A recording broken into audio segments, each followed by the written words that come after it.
mesdames et messieurs, et bienvenue à vous dans votre émission Ma famille, ma vie. Je suis ravie de vous retrouver. Comme vous le savez, on vous accompagne tout au long du mois sacré de Ramadan, oui, pour accomplir ce pilier de l'islam, tout en sérénité et sécurité surtout. Et on va en parler aujourd'hui. Alors, la maison, home sweet home, comme on dit, c'est l'endroit le plus rassurant, le plus sécurisant dans la croyance collective. Mais paradoxalement, c'est là où il y a le plus d'accidents de la vie courante. Et l'enfant est malheureusement la première victime. Et bien sûr, pendant le mois sacré d'Ramadan, il y a une augmentation importante des accidents domestiques. Et on va en parler aujourd'hui avec nos invités. Alors, j'ai le plaisir de recevoir Dr Sabrina Oualiken. Vous êtes médecin spécialiste en chirurgie pédiatrique. Bonjour et merci d'avoir accepté notre invitation. Merci à vous. Bonjour tout le monde. Et avec nous aussi, commandant Nassim Bernaoui. Vous êtes sous-directeur des statistiques et de l'information à la protection civile. Bonjour et merci d'avoir accepté notre invitation. Bonjour et salam alaikum. Merci, salam alaikum. Et bien sûr, Samira Hadjam, bonjour. Bonjour à tous. Ça va? Oui, bien, alhamdoulilah. Bien, ça va, pas trop... Le ramadan, c'est super la forme. Mais ça me relève. Non, pas du tout. Du tout. Alors justement... Aujourd'hui, on va parler des chouches. Je dis non, je dis pas. Oui, oui, bien sûr. On va parler de qui aujourd'hui? De Chouchen. Ça a été une sultane, on va dire, ça a été l'une des sultans, je vais réussir à le dire, de Touggourt. C'était une sultane en fait. La Balek, la seule qui a existé à Touggourt. Touggourt était un empire et elle s'est démarquée par son intelligence. C'est ce qui lui a permis d'être sultane et de régner. Hein. Les gens s'en souviennent aujourd'hui encore. Ah bah très bien, on en saura un petit peu plus en fin de cette première partie avec toi, Inch'Allah. Super. Oui. Et bien sûr, on va parler des accidents domestiques. Et pendant le mois sacré d'Ramadan, il y a une forte augmentation d'accidents domestiques, malheureusement. Et quels sont les premiers... En temps normal, on connaît les accidents domestiques, le podium, on va dire, on le connaît, les chutes, les brûlures et tout ça, mais pendant le mois sacré d'Ramadan, quel est l'accident le plus récurrent, on va dire? Généralement, c'est les brûlures, malheureusement. Voilà. Généralement, donc, notamment, c'est avant et pendant le mois de Ramadan. Parce qu'avant le mois de Ramadan, donc, selon les coutumes, vous avez tous les préparatifs, faire le ménage, nettoyer sa maison, etc. Et en plus, c'est-à-dire en utilisant des multiples produits chimiques, détergents, voilà, exactement.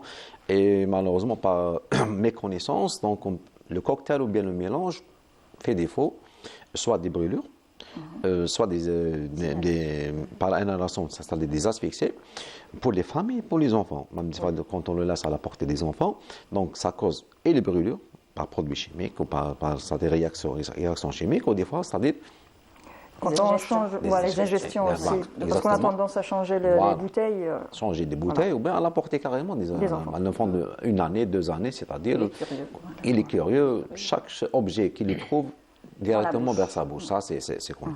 Et aussi le mois de Ramadan, vous savez, c'est-à-dire que la famille algérienne, c'est-à-dire les outils bien utilisés, c'est-à-dire pour la cuisson, pour l'iftar, pour le ftour, donc y compris la tabouna, la cuisinière, pour faire, c'est-à-dire les fritures, différentes fritures, el bourak, le shorba. Chaque région. C'est le cœur de la maison, la cuisine, surtout pendant le mois sacré d'Ramadan, on passe plus de temps dans la cuisine à préparer 36 000 plats. Et puis il y a les enfants qui sont là, il faut les occuper. Et puis on ne s'en rend pas compte, on est occupé à faire le shorba, un srnoulma, ainsi de suite. Et puis l'accident peut arriver rapidement. Parce que si on prend le temps, c'est-à-dire que la femme, qu'elle prend le temps, c'est-à-dire la cuisine, des fois elle dépasse les 4 heures. Donc, c'est une famille nombreuse, c'est plus. Ouais, donc, c'est-à-dire, et selon les régions, c'est-à-dire qu'il y a des familles où ils font plusieurs types de repas, plusieurs plats. Donc, et là, c'est-à-dire avec la fatigue, la somnolence, la chaleur, exactement. Manque de vigilance. Manque de vigilance, et on n'a pas le temps, c'est-à-dire de prendre soin de ses enfants. Surtout s'il y a une seule femme avec 2, 3 gosses, le mari il travaille, il vient fatigué, c'est-à-dire peut-être il dort. Certes, peut-être, il y a généralement, c'est-à-dire qui aident leur femme, mais c'est rare. C'est rare, c'est la tradition algérienne, Allah Ghalib, c'est ça. Et il y a toutes les conditions qu'il faut pour avoir un accident domestique, notamment, c'est-à-dire les brûlures. Les brûlures chez les enfants, en premier lieu, et la femme. Aussi. D'accord. Les brûlures, c'est-à-dire par même les huiles, les fritures. Il y a aussi, c'est-à-dire la tabouna, c'est-à-dire il y a des femmes qui sont brûlées, premier degré, deuxième degré, troisième degré. Il y a des femmes qui se sont décédées par la suite parce qu'elles portent la djibba avec des tissus qui le synthétique, rapidement inflammable. Donc, on a un clin d'œil, on a quelques secondes, c'est-à-dire complètement brûlé.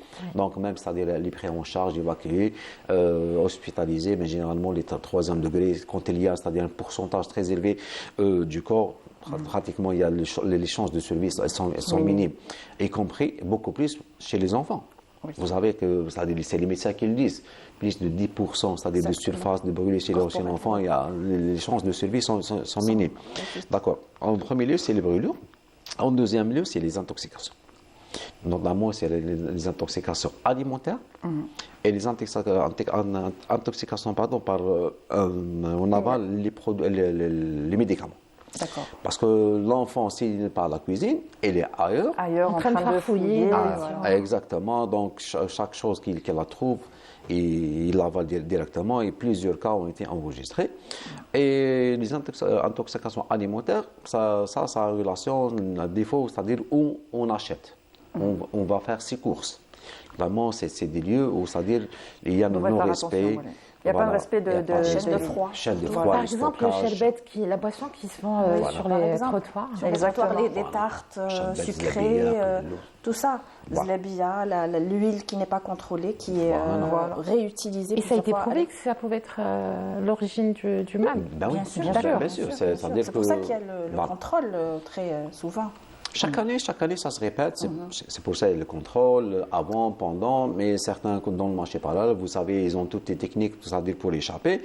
Et ces produits sont, c'est-à-dire moins chers, donc attractifs, et donc les citoyens, par méconnaissance et par faute de moyens des fois, c'est-à-dire on se dirige vers l'achat. Parfois, c'est juste une envie. Ils passent, c'est Ramadan qui prend le dessus. Parce que c'est pas des boissons qui sont achetées toute l'année. C'est des boissons qui sont vendues, par exemple pour Sherbet, c'est vendu exclusivement pendant Exactement. Sherbet, Karos, Mojito, sachet, actuellement avec des colorants. Des colorants, des dénominations, c'est-à-dire attractives. Nest Tchahafi Ramadan, elle veut, c'est-à-dire essayer. Elle écoute, voilà, j'ai acheté hier tel produit, le lendemain, voilà, je vais essayer de l'acheter. C'est comme ça que ça se passe. Et quand il y a, c'est-à-dire la chaîne de stockage, ou bien c'est-à-dire la chaîne de froid, l'hygiène, la poussière, la saleté.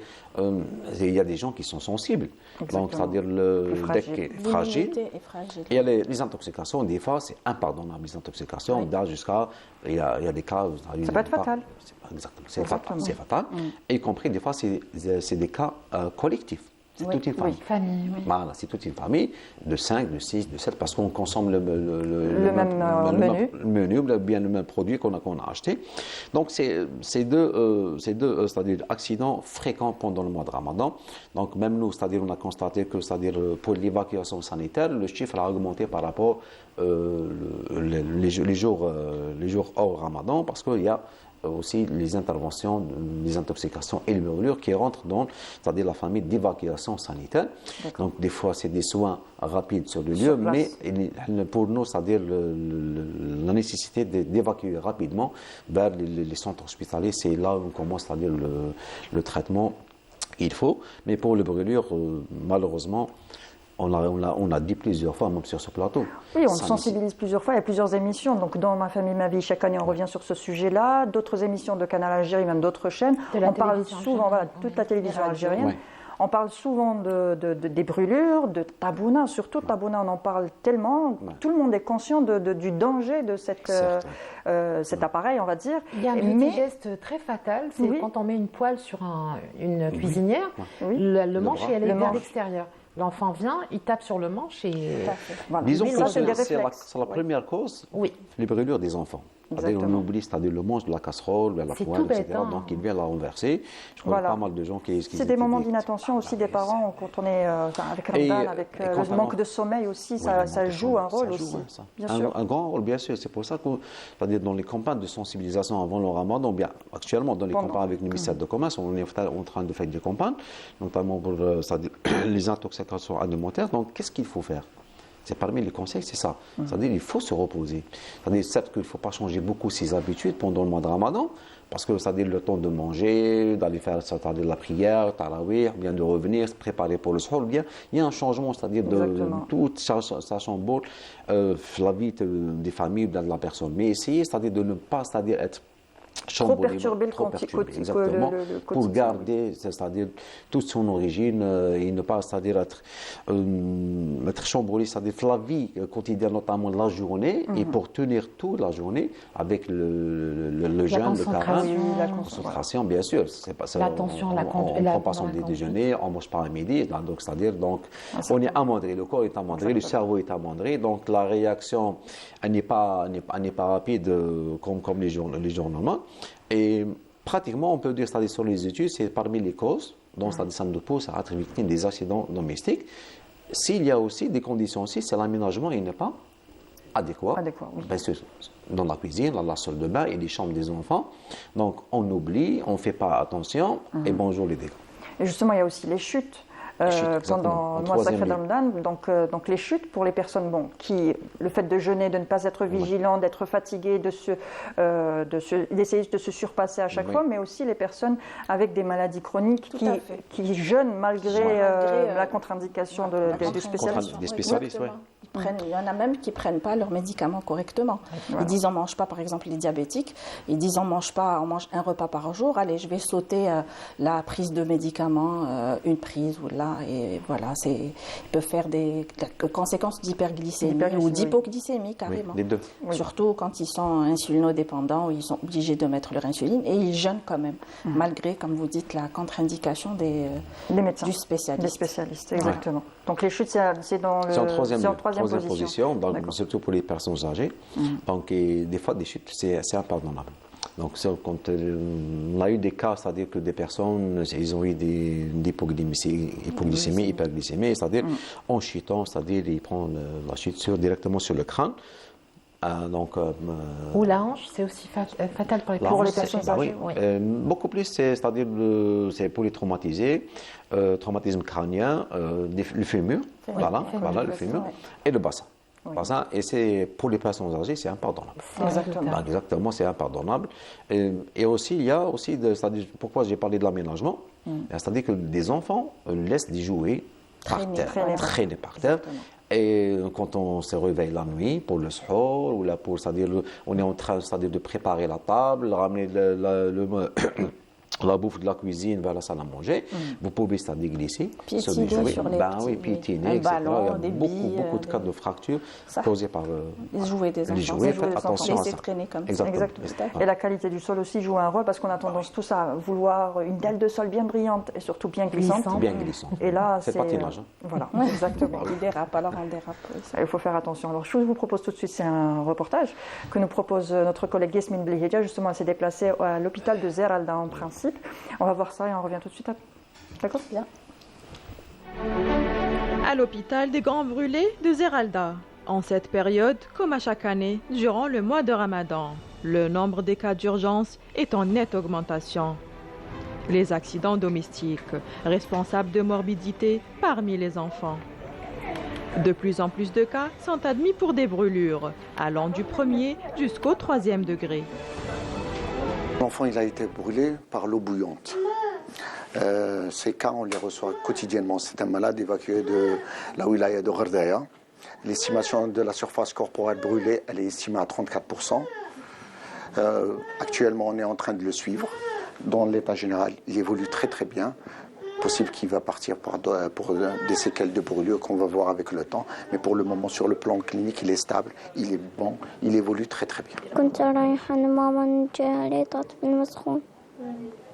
En fait, كان يجري في الكولوار كنت ألف القدرة وصدم فيا. En fait, c'est une collusion entre lui et moi. واش درتي كي تحرق؟ قريب مت من الخلعة. كي جينا à l'hôpital, لقينا une prise en charge extraordinaire à l'hôpital des Grands Brûlés à Zeralda. Voilà, il a été très bien pris en charge par les médecins, les infirmiers et tout le corps médical. Les accidents domestiques les plus fréquents, c'est les accidents domestiques pour les enfants. Je parle beaucoup plus pour les enfants parce que c'est les plus fréquents. Ils se brûlent souvent avec l'eau bouillante, souvent, avec du gaz, souvent. Et surtout, on a même des fois, on dit syndrome Tabona. Avec ce qu'on est en train de vivre actuellement avec le ramadan, c'est des fréquences très importantes où les enfants se brûlent actuellement avec ces conditions-là qu'on vient de citer actuellement. Aucune famille n'est à l'abri d'un accident domestique. C'est pour cela qu'il faut redoubler de vigilance et surtout d'apprendre les gestes de premier secours en cas d'accident. كانوا جوج قرع الغاز مشعولين، وحده مشعوله وحده ماشي مشعوله، ومن بعد وحده تفتحت، ومن بعد شعلت النار، ومن بعد تحرقنا، ومن بعد كي تحرقنا انا ضربتني وحده طرطقات، ومن بعد يما جبدتني. جبدتك من النار؟ جبدتني، هي اللي جبدتني، وثاني بابا تحرق وخويا تحرق، يما ثاني. شفت في البوطو سولي، بغيت نطلع نجيبو، كي طلعت حتى لقيت روحي في السونتر تحت، وقيل كي رحت نحي السولي بالادروات كنت حاكمة في البوطو، ضربتني تريسيتي، لقيت روحي في السونتر، كنت ما على باليش، مانيش جايبت الخبر كاع. Quand un enfant se brûle, la première chose à faire, c'est l'eau. L'eau du robinet, c'est l'un des critères. Il faut enlever les anciennes habitudes. L'eau du robinet pendant 20 minutes, puis bander le membre brûlé et partir directement aux urgences. Mais ce qu'il faut vraiment éviter, l'utilisation des traitements traditionnels qui sont vraiment très fréquents dans notre pays. Et c'est l'un des facteurs qui peuvent provoquer une septicémie chez l'enfant. Je parle chez l'enfant ainsi que chez l'adulte, bien sûr. Alors, comme les tomates, il y a des plantes broyées, il y a et surtout le dentifrice. Je parle du dentifrice. En plus de sa brûlure, qui est suite à une brûlure cutanée, il va aggraver sa brûlure par une brûlure chimique. Sa sensation de fraîcheur, elle va partir, il va auto-brûler. Il faut faire très, très attention. Pendant Ramadan, le manque d'attention est souvent présent. Alors si vous avez des enfants, pensez aux barrières de sécurité pour les protéger de tous les dangers et surtout leur éviter un drame qui peut coûter une vie. Oui, ça peut coûter une vie justement. Il faut être vigilant. Quand on est fatigué, il faut tout simplement prendre un moment et se reposer, écouter son corps. Et justement, on a vu pendant le reportage. On a tous tendance à avoir les remèdes de grand-mère. Oui, je me suis brûlée, je mets du dentifrice. Bon, ça rafraîchit et tout ça, alors qu'il ne faut absolument pas faire ça. Ce n'est pas les premiers gestes qu'il faut faire. Il faut tout de suite avoir le réflexe d'aller sous le robinet, voilà, sous l'eau, laisser pendant 15-20 minutes, une distance de 15 cm à 20 cm. Voilà. Et l'eau ne doit pas être tiède, ni glacée aussi, parce que la glace aussi exagère le froid. Donc une température à 15 degrés, bon, ce qui est difficile de retrouver une température de 15 degrés sur le coup, mais plus ou moins normale, on va dire, température ambiante, laissez, et comme a dit le docteur Béchari, il faut bander et se précipiter vers les urgences. Surtout pas mettre des huiles ou des fruits, des légumes à type de tomates, huile d'olive, dentifrice, même etc. pas de la biafine. Rien du tout. C'est l'eau. L'eau qui va. Pourquoi l'eau? Parce que l'eau va arrêter la propagation de la chaleur. Parce que la chaleur, elle a tendance à se propager, à arrêter justement, à arrêter la chaleur. Et voilà. Donc c'est le soin primaire à. Et si on a du tulle gras à la maison, est-ce qu'on peut mettre du tulle gras? Parce qu'on a tendance à dire oui, j'ai une brûlure, tulle gras, non, même pas. Là, on parle des brûlures vraiment très importantes. C'est le réflexe. Après une petite brûlure, une petite surface, c'est toujours l'eau, bien sûr. Mais quand on doit aller à l'hôpital, on ne met rien. Rien du tout. Laissez soin aux spécialistes de la santé de prendre en charge cette surface brûlée, généralement des surfaces importantes. Voilà. Et justement, il faut bien réagir après un accident domestique. On ne sait pas forcément ce qu'il faut faire, qui appeler, qu'est-ce qu'il faut faire en premier lieu si un accident domestique, que ce soit une brûlure, une chute ou une inhalation ou une inhalation de corps étranger par exemple, ou alors des produits caustiques. Exactement. Voilà. Tout d'abord, il ne faut pas paniquer. Notamment surtout si la femme elle est seule. Donc si elle voit le drame directement, c'est-à-dire elle est choquée par le drame. Si elle voit du sang, c'est-à-dire son enfant il est inconscient, déjà elle est choquée. rapidement, elle pense à la réaction de son mari, etc. etc. Donc, il faut garder son calme. Il est très important de garder son calme, c'est-à-dire pour pouvoir alerter. Agir, alerter. Et aussi comprendre, essayer de comprendre rapidement qu'est-ce qui s'est passé. Parce que c'est ça le comble, c'est qu'on ne sait pas qu'est-ce qui s'est passé. Donc, même quand on appelle, on ne peut pas donner un diagnostic, un premier diagnostic pour la protection civile, c'est-à-dire quels moyens envoyer, parce que c'est l'ambulance sanitaire, le médecin, et par la suite, où évacuer cette personne. Cet enfant, cette personne, c'est-à-dire est-ce que vers le CHU spécialisé, vers la polyclinique, pour ne pas perdre du temps, c'est-à-dire l'évacuation rapidement et donner des chances à cette victime. Donc c'est très important, on garde dans son cas, bien sûr, et même quand on appelle, c'est-à-dire il faut toujours rester à l'écoute de l'opérateur. Parce que des fois, il y a le médecin régulateur qui vous, c'est-à-dire qui vous oriente à faire ça et ça et ça, et d'essayer de comprendre qu'est-ce qui s'est passé. Et en plus, on a besoin d'autres, c'est-à-dire d'éléments d'information pour compléter l'intervention. Et donc, si on a des notions sur le secourisme, peut-être, on peut, c'est-à-dire voir, c'est-à-dire s'il est inconscient, le mettre, c'est-à-dire, on peut, c'est-à-dire s'assurer que cette personne, elle garde toujours ses fonctions vitales, donc elle respire, etc. Donc il n'y a pas d'inquiétude, directement vers la position latérale de sécurité, ou bien si elle est consciente, c'est-à-dire il y a des positions d'attente, on peut c'est-à-dire alléger la victime, que ce soit des mis assis, si elle est choquée, c'est-à-dire on peut soulever c'est-à-dire les pieds, pour c'est-à-dire refaire recirculer la circulation sanguine. Par exemple, pour l'enfant qui s'est brûlé dans le reportage avec sa mère portait une marmite où il y avait de l'eau. Il s'est brûlé, donc il l'a percuté. Comment on doit faire? Ça, c'est les accidents les plus fréquents fermes avec de l'eau ou bien avec la shorba, etc. Parce que les enfants courent. Il n'y a pas un enfant qui marche, tous les enfants courent. Voilà. C'est normal. En bonne santé, un enfant en bonne santé, il court. Voilà. Et donc, c'est-à-dire on ne fait pas attention en ce moment, donc c'est la collision. Et donc là, c'est comme le docteur Bichard l'a dit, donc attention. Quel type de tissu il porte l'enfant. C'est du synthétique, peut-être, c'est-à-dire qu'il va se coller sur la peau. Il faut avoir le réflexe. Voilà, il faut pas arracher. Il ne faut pas arracher, c'est-à-dire il faut déchirer avec... voilà. Et s'il est collé, s'il vous plaît, il ne faut pas arracher.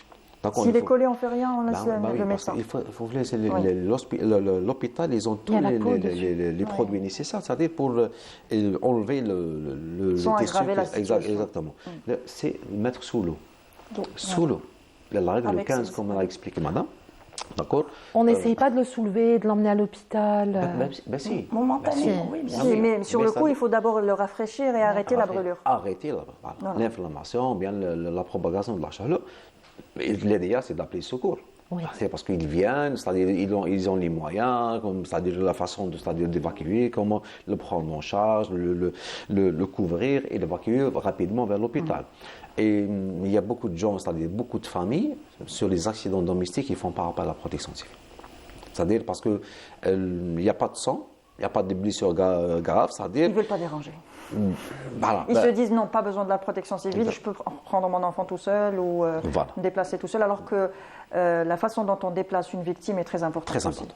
Il croit arriver plus vite. Très important. Adapter la victime. Pour nous, l'essentiel, c'est d'adapter la victime, soigner la victime et par la suite l'évacuer. Parce que l'évacuation, c'est tout le monde qui sait le faire. Mais c'est-à-dire soigner la victime et adapter à la victime, parce que c'est nécessaire de ramener une victime, c'est-à-dire adapter pour les médecins. C'est-à-dire leur donner un rapport, un diagnostic pour rapidement prendre en charge cette victime. Et c'est ça la coordination entre la protection civile et les services d'urgence ou bien les médecins. C'est très très important, c'est-à-dire de respecter cette chaîne, le premier intervenant jusqu'à la guérison. Et beaucoup de familles, comme il a expliqué M. Bichari et madame, c'est-à-dire, sont les coutumes, non, on dit le kahwa, tu mets dans tes frises les glaçons.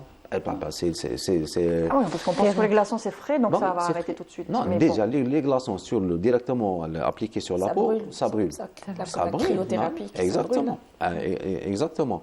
Et donc, c'est très important de déjà connaître ce qu'il faut faire. En tant que maman, en tant que responsable de famille, c'est indispensable, c'est-à-dire de connaître le geste qui sort, comment être à l'abri des accidents. Justement, pour connaître tout ça, on peut se diriger toujours vers la protection civile pour une formation. Exactement. Oui. À n'importe quel moment, est-ce qu'on peut le faire à n'importe quel moment? Comment se fait la procédure? À n'importe quel moment, on va s'inscrire. Donc, s'il y a c'est-à-dire une session qui est proche, donc on fait appel. Sinon, on prend c'est-à-dire l'inscription de la personne et par la suite, quand il y a déclenchement de la session, on fait appel aux personnes qui se sont inscrites, c'est-à-dire selon les postes pédagogiques. D'accord. Normalement, c'est à travers toutes les unités, selon différentes certains wilayas, selon les moyens, etc. Donc, parce que la session, elle prend un peu du temps. C'est 21 jours, 2 heures par jour, c'est-à-dire pour qu'on fait bénéficier tout le monde, c'est-à-dire qu'il y a des gens qui travaillent, donc ils ne peuvent pas assister le matin, donc 2 jours, avec une moyenne de 21 jours, avec un petit test à la fin, et des attestations attribuées, et c'est très très bénéfique, parce que déjà, notamment, on connaît les accidents, la nature des accidents, et comment faire face à des accidents. Des fois, on dit, c'est un simple geste.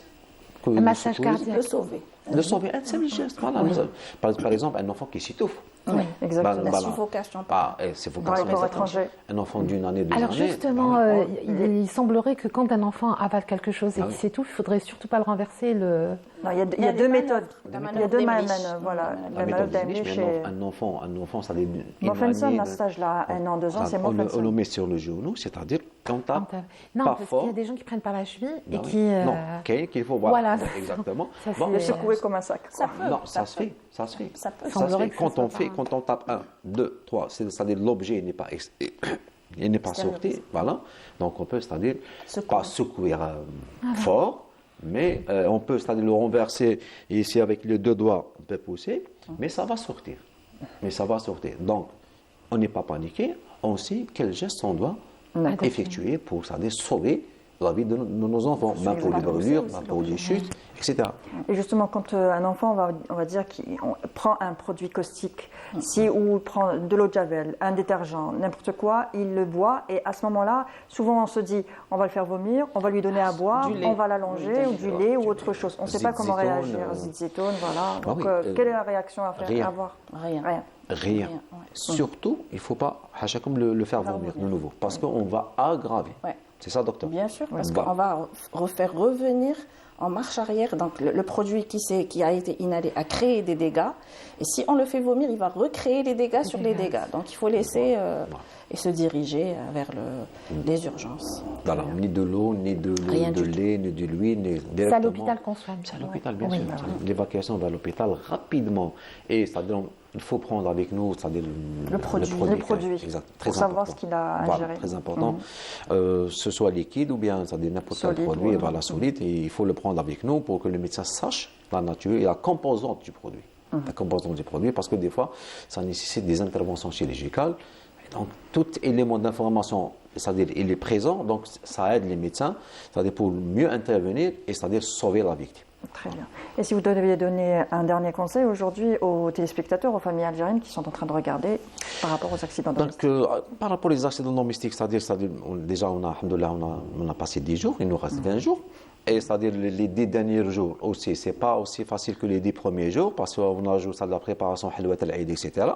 Donc c'est-à-dire on met tout en place, toutes les causes de l'accident. Faites attention. Notamment le matin, c'est-à-dire on commence à préparer le manger. La nuit, on commence c'est-à-dire à faire les gâteaux. Oui.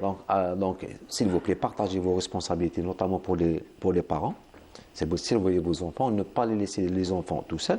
Aménager, c'est-à-dire les lieux.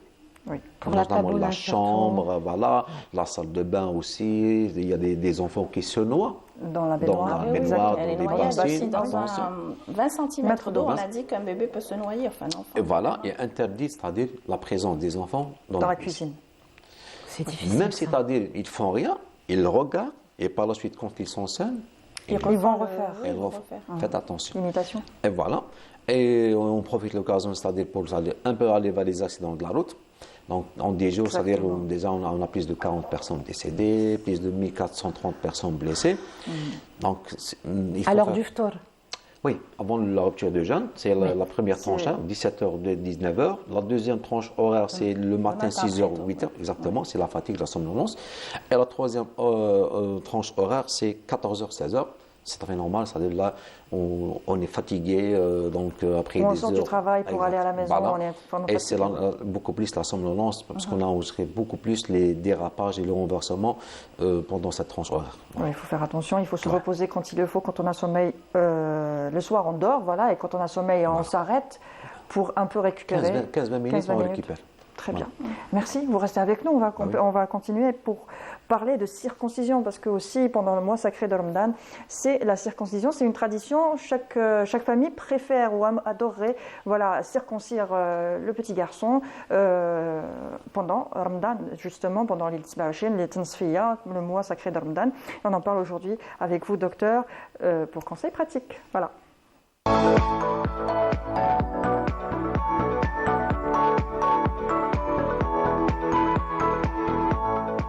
Alors, on parle de la circoncision, une intervention chirurgicale qu'on croit souvent bénigne, légère, qu'on minimise en général, alors que c'est quand même un acte... C'est un geste chirurgical qu'il ne faut pas prendre à la légère, qu'il faudrait quand même, comment on dit, il ne faut pas démystifier, parce que c'est un geste qui peut avoir des conséquences s'il est mal fait. Oui. Et les conditions aussi, il faudrait prendre au sérieux les conditions de ce geste.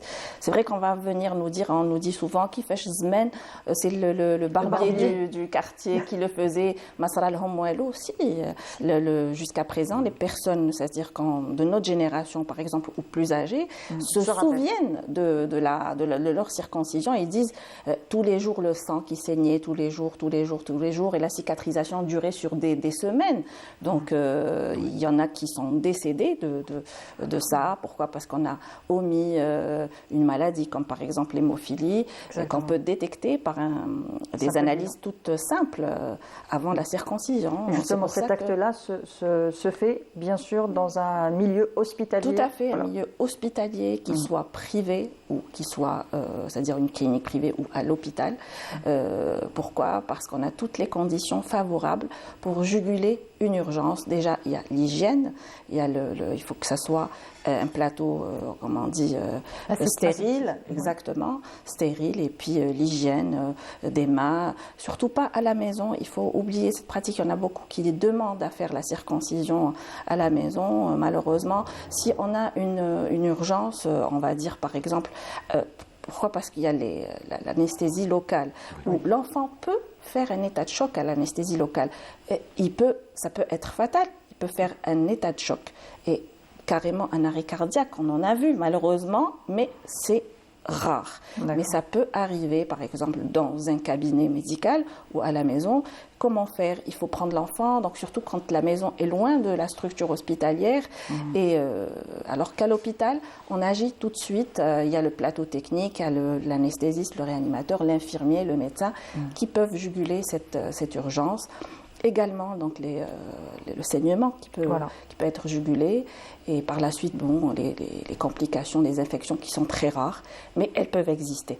Donc c'est pour ça qu'il faut faire dans un hôpital, bien sûr, avec des professionnels, et bien sûr, ça se prépare. Ça se prépare avec des analyses, une préparation psychologique aussi. Avant toute circoncision, il faut voir l'enfant. Il faut le voir. Donc, apprendre à examiner l'enfant, donc faire connaissance avec l'enfant, surtout s'il est grand, à partir d'un an, 18 mois, 2 ans, 3 ans, l'enfant comprend. Quand il est tout petit, c'est vrai que l'idéal, c'est moi je conseille à le faire tout petit, mais on peut le faire à tout âge, donc il n'y a pas d'âge idéal, idéal pour la circoncision, donc il faut examiner l'enfant, voir si on peut faire cette circoncision. Pourquoi? Parce qu'il y a des malformations qui contre-indiquent la circoncision dans l'immédiat. Donc, il y a des interventions chirurgicales qui doivent se faire avant la circoncision, comme par exemple certaines malformations, les hypospadias, c'est-à-dire le méa urinaire qui ne se trouve pas donc le trou urinaire qui n'est pas à sa place. Donc, ça contre-indique la circoncision. Donc, on demande également à faire un bilan biologique tout simple, une FNS pour voir si l'enfant n'a pas une anémie qui contre-indiquerait le geste. Et essentiellement, on peut détecter les hémophilies juste en faisant un TCK, un temps le temps de céphaline caolale, qui nous donne des renseignements sur le temps de la coagulation. Voilà. Donc plus le temps est élevé et plus la suspicion de l'hémophilie, donc elle est là. Justement, dans le cas de l'hémophilie, est-ce qu'il y a une prise en charge différente? Oui, bien sûr. Alors l'hémophilie, ça ne contre-indique pas la circoncision, mais on doit la préparer. On doit préparer les enfants hémophiles ou les garçons hémophiles par des facteurs. Donc, une fois qu'on diagnostique l'hémophilie, la circoncision peut être programmée, toujours en milieu hospitalier, donner les facteurs de la coagulation, et tout dépend du facteur qui manque chez cet enfant. Donc, on doit faire passer le facteur de coagulation avant la circoncision, des fois pendant et même après la circoncision, justement pour éviter ce saignement. Parce que l'hémophilie, comment elle se détecte? Très souvent chez les enfants circoncis ou chez qui on n'a pas fait de bilan. Donc le saignement peut se voir au moment de la circoncision ou même réapparaître, voilà, une semaine, quelques jours après, et ça reprend. Ça peut être fatal? Ça peut être fatal si on ne prend pas au sérieux ce saignement. Voilà. D'accord. Et dans quel cas la circoncision est contre-indiquée? Donc on a dit pour alors certaines malformations, et l'hémophilie, quand bien sûr elle est dans les anémies sévères aussi, les anémies sévères et certaines maladies qu'il faudrait d'abord stabiliser et la faire. Mais la circoncision peut se faire pour tous les garçons et à la demande bien sûr des parents. Voilà. Et comme vous l'avez dit, il n'y a pas d'âge il n'y a pas d'âge idéal. Pourquoi? Parce qu'il faut savoir préparer l'enfant quand il est grand, parce qu'on dit l'enfant est grand psychologiquement, exactement. Parce que souvent on dit oui, tu vas devenir un homme, tous les rajouts, et puis on ne dit rien de ce qui va se passer. Des fois on lui dit même pas. On le prépare même pas. On le ramène. On lui donne l'argent. Oui, la montre, la voiture. Exactement. On reçoit des sous. Oui, effectivement. Mais souvent, la plupart, ils disent non, c'est pas la peine. Même le jour J, c'est pas ce qui se passe. Voilà, il est entre les mains d'inconnus. Dans un bloc opératoire, avec des inconnus. Des inconnus. Surtout quand on fait la circoncision sous anesthésie locale. C'est-à-dire, il est là, il regarde, il voit, il sent, même s'il ne sent pas la douleur, mais il est là, il est tenu. Il voit ce qui se passe, il est conscient de ce qui se passe. Oui. C'est pour ça qu'on préfère aussi l'anesthésie générale ou la sédation, je dirais, je précise, pour que justement l'enfant n'assiste pas à tout ça.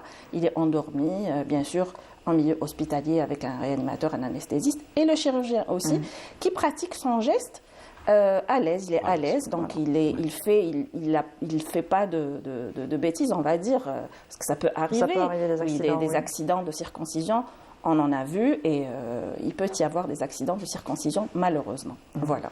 Comme par exemple couper plus de peau qu'il en faut, ou carrément aller. C'est rattrapable. C'est rattrapable, oui, c'est rattrapable, bien sûr. C'est pour ça que on doit conseiller, on doit sensibiliser chaque année, surtout essentiellement dans les circoncisions collectives, qui doivent se faire en milieu hospitalier, pas ailleurs, en milieu hospitalier. On ne peut pas le faire chez son médecin généraliste, je veux dire. Non. Écoutez, un médecin qui a l'habitude, préférentiellement un chirurgien.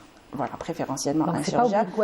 Mais à l'époque, les médecins généralistes... Il y a une loi aussi qui dit que les généralistes n'ont pas le droit de faire... Oui, ça fait quelques années, on dit par un chirurgien. Et voilà, et surtout en milieu hospitalier. Il faut préciser parce qu'il s'agit d'une chirurgie, donc il faut... Exactement. Il n'y a pas de petite ou grande chirurgie, c'est une chirurgie. C'est une chirurgie. Il n'y a pas de petite ou grande chirurgie. Exactement, c'est une chirurgie. Et puis, il y a plusieurs types aussi d'organes génitaux. Donc, il ne suffit pas de couper la peau et puis on envoie chez lui. Il y a des fois, on fait d'abord des interventions chirurgicales pour pouvoir faire une circoncision. Attention, il y a des formes d'organes génitaux où on ne doit pas couper directement la peau. Il y a des... Bon, c'est pas le sujet d'aujourd'hui, mais comme on dit, contre-indiqué dans l'immédiat. C'est pour ça qu'on dit qu'il faut une consultation au préalable.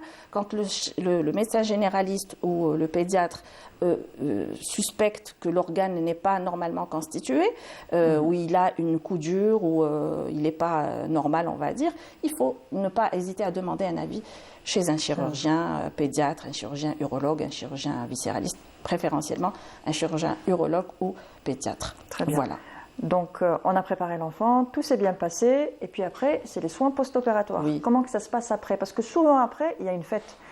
Et au moment de la fête, on a tendance à oublier l'enfant, parce qu'on est là avec les invités, tout ça, et puis c'est la fête, tout le monde s'occupe, tout le monde est content, c'est la fête, bien sûr. Et puis l'enfant, quand c'est un bébé, il dort dans son coin s'il dort, sinon il est en train de pleurer, on le tient, et puis voilà. Si c'est un un enfant un peu plus âgé, peut-être qu'il fait sa sieste, peut-être qu'il se repose, mais peut-être qu'il est en train de jouer, hein, circuler, circuler ou autre chose. Donc on ne fait pas forcément Avec attention alors que exactement. Alors qu'il faut faire attention. Oui, il faut faire attention. Chez les tout petits qui ont la couche, il ne faut pas oublier de jeter un coup d'œil toutes les demi-heures, c'est-à-dire la journée, la première journée, justement pour détecter s'il y a un saignement. D'accord. Sinon, le grand, il faut bien sûr le mettre. Il faut le mettre dans un endroit sécurisé. Il ne faut pas y être donc on peut le toucher, il peut se toucher accidentellement, il est petit. Voilà, donc il faut surveiller les saignements. La première chose à surveiller, c'est le saignement, s'il y a une reprise de saignement.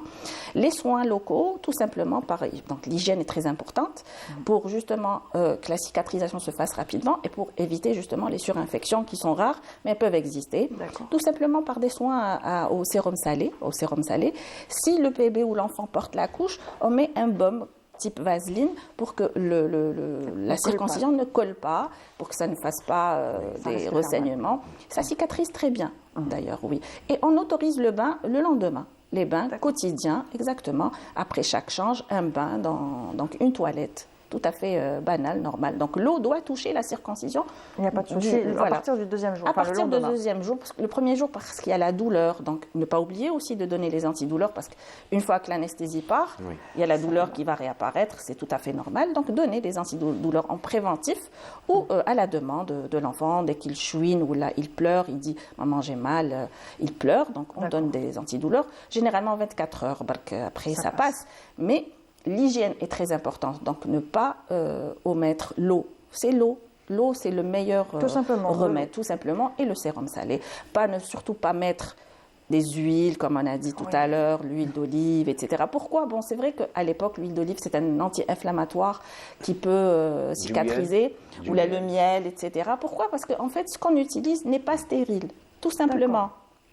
Donc si on utilise l'huile d'olive qui traîne dans la cuisine, qui est là depuis quelques jours, ou le miel dans lequel on a mis... le miel chirurgical, enfin celui qui sont en pharmacie. Oui, en fait, c'est des miels qui sont en tube, qui sont constitués avec des baumes.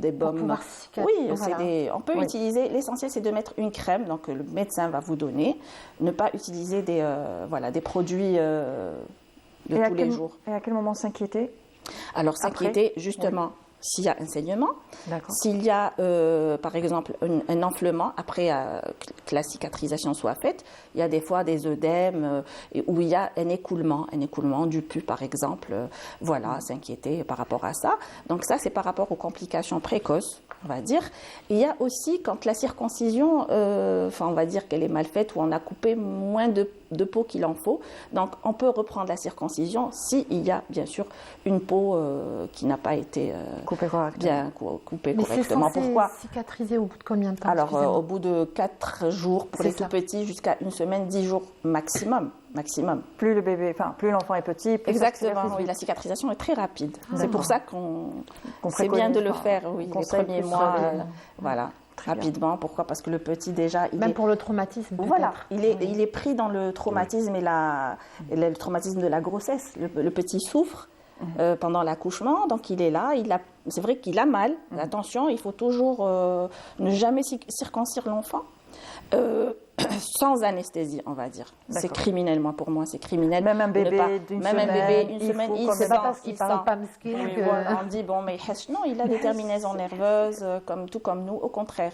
Voilà, donc il faut... Un dernier conseil pour les parents ? Alors, pour parents, qui ont l'intention de le faire, ce Ramadan ? Allez-y, faire la consultation chez le médecin, choisissez donc le chirurgien et demandez à le faire en milieu hospitalier, bien sûr, justement pour éviter toutes ces... on peut aussi acheter son kit maintenant. Oui, les kits existent. On peut les acheter ou même si on a peur, si on est inquiet, on le prend à la pharmacie. On peut acheter le kit pour le prendre avec soi à l'hôpital. Voilà, tout à fait. Son propre kit personnel, il n'y a pas de souci. Ils sont bleus. Oui, en fait, le bleu, c'est le champ opératoire. Je croyais que c'était garçon. Le champ stérile. Voilà. Très bien. Merci, docteur Walikane. Je vous en prie, c'est moi. Un conseil peut-être, commandant ? Bon, c'est les mêmes conseils, donc Voilà, toujours il faut choisir le bon chirurgien, donc, et aussi choisir toujours le milieu hospitalier, c'est-à-dire il y a tous les moyens pour prendre en charge un sur-accident. Voilà. exactement. Intervenir rapidement. Voilà. Et maintenant, on passe à toi, Samira. Oui, une reine. Avec l'histoire de... Aïchounesh. Voilà. J'ai mal dit, de Aïcha, la princesse, la sultane de La Togo. sultane, voilà ce que je voulais Oui. dire. La sultane, bah, tout de suite.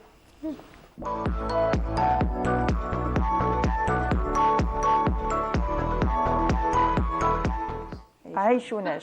Donc tu vas nous parler de Aïchounesh. Oui, Qui à la est base, Aïchounesh Aïcha, c'est la fille du prince de Témassine.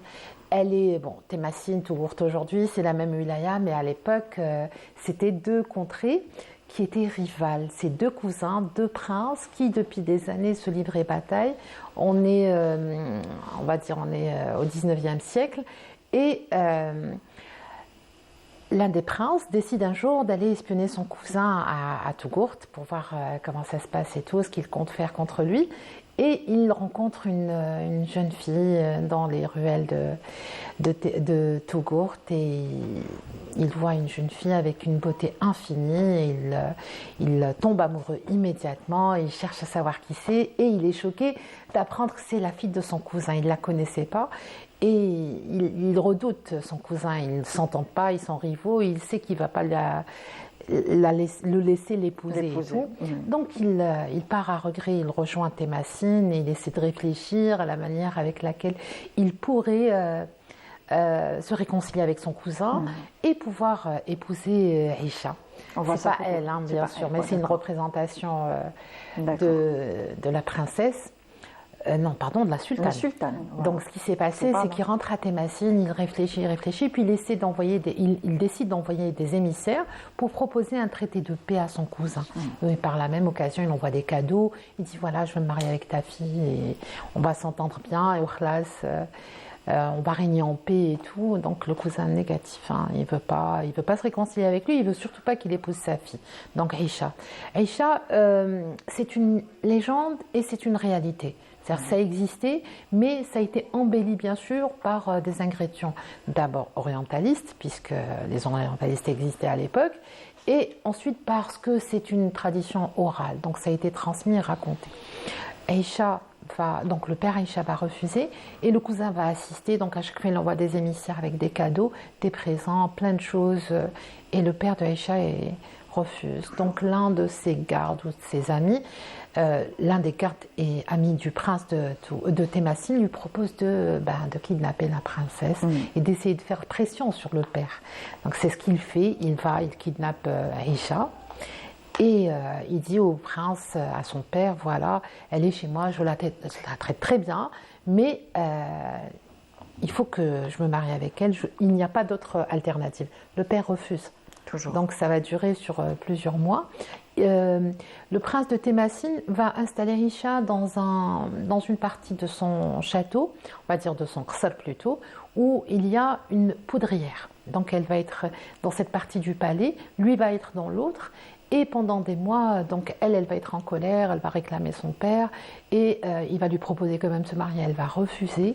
Elle refuse de se marier sans l'aval de son père, sans le pardon de son père. Donc le prince de Témassine va insister et il va quand même envoyer un émissaire à chaque fois pour essayer de dissuader le père. Le père va finir par accepter et va dire qu'ils vont se mettre en marche et qu'ils vont venir à Témassine. Et qu'ils vont organiser une fête, il va venir avec toute sa cour et tout. Et entre-temps, bon, ça prend des jours, mais en réalité, Témassine tout court, c'est pas très loin. Mais dans la légende, ça prend du temps. Et donc, le prince de Témassine informe Aïcha. Aïcha dit, il faudrait nous donner du temps pour préparer du couscous. Et elle commence à l'envoyer d'ailleurs avant que son père et sa famille n'arrivent, donc sur les jours de marche. Elle envoie régulièrement du couscous, voilà. Puis arrive un moment, le prince Témassine qui fait, il faut combien de temps pour arriver? Et il dit, voilà, non. Et elle dit, voilà, ils arrivent aujourd'hui. Et il est stupéfait de découvrir que les hommes de son cousin, en fait, attaquent à au fusil avec de la poudre. Ce qui s'est passé, c'est qu'Aïcha, pendant très longtemps, quand elle a envoyé le couscous, c'était de la sur une poudre. partie, il y avait de la poudre, donc elle a vidé la poudrière. Et M. Barnawi aime beaucoup l'histoire. Et c'est pour ça que vous avez dit qu'elle était très intelligente. Elle est devenue sultane parce qu'elle a fait preuve de ruse et d'intelligence. Et les gens s'en rappellent. Donc ce qui s'est passé, c'est que le prince de Thémassine et ces soldats n'ont pas pu se défendre. Ils n'avaient que des couteaux ou des sabres. Les autres avaient de la poudre, donc ils ont perdu. Le prince, bien sûr, de Thémassine est mort et son peuple a dû se soumettre à ceux de Touggourt. Aïcha ne s'est jamais mariée avec son cousin puisqu'il est mort, mais elle est devenue sultane. Son père lui a reconnu cette compétence, ce critère de pouvoir gouverner un royaume, et c'est celui du sultanat de Touggourt. Donc, on dans le savait sud. pas. Voilà. Déjà, on ne savait pas, mais c'est pas qu'ils existait une sultanat. À Touggourt, c'est un vrai sultanat avec des sultans. Il y en a eu plusieurs, et Aïcha a été l'une des premières de Touggourt. Oui, sultane. L'unique, je crois, sultane de Touggourt. En tout cas, elle a marqué des esprits jusqu'à aujourd'hui. Farida Ben Meslem, qui n'est pas très loin de la région, on la connaît, notre rédactrice en chef. Parce que je lui ai dit, est-ce que tu connais Aïcha? Elle m'a dit, oui, bien sûr. C'est une histoire qui est racontée par les grands-mères. Oui, toujours racontée à Touggourt. Moi, je recommande, il y a un très joli qsr à Thémassine. Il a été construit avec on va dire presque une palmerie. Les palmeries qui sont là-bas sont très spéciales. Ils ont été construits avec une architecture très spéciale, unique au monde, puisqu'elles ont, on va dire, elles ont été construites à hauteur de la terre, qui fait toute la différence. Pour les raisons climatiques, pour les raisons de confort de l'époque. Et Thémassine, parce que les gens qui ont construit cette cité, ce royaume, tous les jours récitaient Surat Yassine. Donc Thémassine viendrait de ça. Voilà. Très bien. Bravo. Merci. Oui, il faut aller à Thémassine, à Touggourt, c'est très très joli. Ça marche. Merci Samira. Merci. On a voyagé avec toi aujourd'hui. Ah oui, ça n'a rien à voir avec la circoncision et les accidents. Mais Ramadan, le bon côté de Ramadan. Voilà, le bon côté, c'est les belles histoires que tu nous racontes à chaque fois. Et tu nous as fait rêver aujourd'hui, et c'est magnifique de connaître. C'est une histoire qui fait partie du patrimoine algérien qu'on connaissait pas. Le patrimoine immatériel algérien, qui a été transcrit depuis des années aussi. Il y a des gens qui ont écrit ces légendes et contes d'Algérie, mais qui trouvent toujours une origine véridique. Ça veut dire le personnage Aïcha a existé, après ça a été embelli, et on aime le fantastique et le... C'est une richesse, beaucoup plus le sud, notre sud, très riche, très vaste, notamment par son histoire. C'est les étoiles, M. Barnawi. Bah oui, et la façon dont ils construisaient à l'époque, c'est incroyable. Ils avaient une architecture qui respecte tous les éléments de la nature. Exactement, tous les éléments. Voilà. Et ils avaient les étoiles pour les envelopper. Très bien, magnifique. Oui, c'est rêveur, moi aussi. Tu nous as fait rêver en tout cas. Merci. Merci à vous, Sahaf Torek. Merci Samira. On se retrouve pour la prochaine, une autre histoire. Inch'Allah. Très bien. Merci, commandant Nassine Barnawi. Vous êtes sous-directeur des statistiques et de l'information à la protection civile. Merci pour votre participation. Merci à vous. Et merci pour le travail que vous faites. Exactement. Docteur Sabrina. Inch'Allah. Sabrina Walika, Inch'Allah, oui. Médecin spécialiste en chirurgie pédiatrique. Merci aussi pour les conseils que vous m'avez donnés aujourd'hui. Sahaf Torkoum. Merci beaucoup. Et tout de suite, nous passons à la deuxième partie de l'émission avec Wahida Salmchrif.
De retour sur le plateau de Ma Famille Mamie et place à Wichel avec Wahida Selmchif. Bonjour Wahida. Bonjour Mounia. Ça va, tu vas bien? Alhamdoulilah, tranquille. Alhamdoulilah. Donc aujourd'hui, Wichel bien sûr dédié à la Palestine et aujourd'hui le sujet est... J'ai une belle découverte.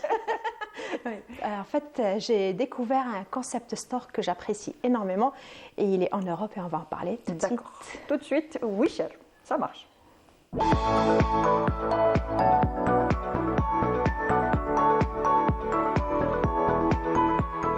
Alors, concept store, le principe. Alors, je vous emmène aujourd'hui chez Rania Talala, une hôtesse passionnée qui a toujours rêvé de partager la cuisine et la culture palestinienne, souvent méconnue dans le monde. Ce concept existe en Europe, donc ça s'appelle Aldi. Donc, cette petite maison chaleureuse, on se sent comme chez soi. Donc, il n'y a pas de formalité. Il s'agit des fauteuils. On s'installe là où on a envie de s'installer. Si on a envie de bouger les meubles pour se rapprocher de nos voisins, on peut le faire. On peut discuter avec les voisins qui se trouvent dans les tables qui sont à côté. Qu'on soit seul, en groupe ou en couple, on peut très bien y accéder. Là, voilà, ça c'est l'entrée du concept store. Donc, souvent, on apprécie les beaux et les bons plats traditionnels palestiniens, mais aussi on découvre l'art culinaire, on découvre les épices palestiniens et on découvre aussi la vaisselle palestinienne. Il faut savoir que voilà, quand on voit des plats qui sont présentés dans ce concept store, c'est que non seulement qu'on choisit bien les ingrédients qui sont importés de la Palestine, mais aussi la vaisselle aussi. Donc on choisit une vaisselle assez atypique, assez palestinienne pour représenter les lieux. Donc c'est un endroit qui est magnifique, que j'apprécie énormément. Il faut savoir que Aldi signifie ma terre. Pourquoi Rania, elle a choisi d'appeler son concept store Aldi? Tout simplement, c'est que malheureusement, elle n'a pas eu la chance de vivre en Palestine. Donc, elle est née à l'étranger, mais ses parents sont palestiniens. Il faut savoir que les Palestiniens insistent sur leurs origines, ils insistent sur en fait, l'échange culturel. Ils apprennent à leurs enfants tous les secrets de la culture palestinienne. Ils partagent avec leurs filles ces belles recettes palestiniennes. Donc, elle a eu ce coup de cœur avec son pays. Elle veut vraiment garder contact avec son pays. En fait, elle a un peu un tempérament algérien. Quand j'ai un peu essayé de chercher, elle a le même tempérament que Jemilet El Jazair. Je vais te dire, Mounia, pourquoi? Parce qu'en plus de créer son concept store, donc c'est le lieu où il faut vraiment y aller. D'ailleurs, j'invite à tous les Algériens qui sont à l'étranger d'aller chercher Aldi. Ils vont vraiment passer du bon temps. Ils vont rencontrer l'hôtesse qui se retrouve là-bas. En plus de cuisiner elle-même avec ses parents, il faut savoir qu'elle a un site internet, un blog où elle partage toutes les recettes palestinienne. La décoration, elle est palestinienne. Donc, elle essaie de ramener des choses qui sont de la Palestine. On se sent vraiment à Gaza chez elle. Voilà, j'ai lu des commentaires et tout. Ils disent, les gens, quand on y va à Agdi, on a l'impression d'être en Palestine, on a l'impression d'être à Gaza, ce qui est extraordinaire. Il faut savoir qu'une fois, un grand monsieur de renommée internationale, il a partagé une recette, il a fait une vidéo où il a partagé une recette. Il a associé cette recette à l'occupant, malheureusement. Elle n'est pas restée observatrice. Donc, elle a écrit une lettre. C'est pourquoi je l'ai associée à l'Algérienne, elle a notre tempérament. C'est qu'elle a expliqué l'histoire de son pays. Elle a expliqué les origines de tous les plats qu'il avait partagés. Elle a dit, je vous respecte beaucoup, monsieur, mais il faut savoir qu'on peut commettre des erreurs, mais il faut connaître les histoires des pays.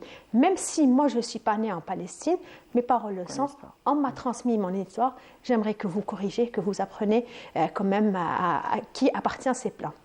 Elle a dit, je ne tolère pas en tant que Palestinienne, je ne tolère pas ce qu'on nous vole nos traditions, nos plats. On nous a volé nos terres, on nous a volé nos oliviers, mais je ne les autoriserai pas à voler encore tout ce qui nous appartient comme art culinaire. Et je trouve ça extraordinaire. Il faut vraiment aller l'encourager et aller lui rendre visite si on est à côté. Ça marche. Donc mais on peut la retrouver aussi sur les réseaux sociaux. Bien sûr, exactement. Sur Instagram, Aldi Concept Store, ou tout simplement on peut la gouler avec son nom, c'est Rania Talala. Ça marche. On va chercher tout ça et on va voir surtout les recettes parce que pendant le on est à la recherche d'idées et tout. Et justement, merci Moulin de me réfléchir à moi, c'est que elle, ce qui est extraordinaire sur son menu, c'est que parfois, quand on va dans des restos, on trouve les noms des plats et tout. Par exemple, nous, on a tagine zitoun et tout. Mais quand une personne étrangère va lire juste tagine zitoun, elle ne va pas savoir de quoi il s'agit.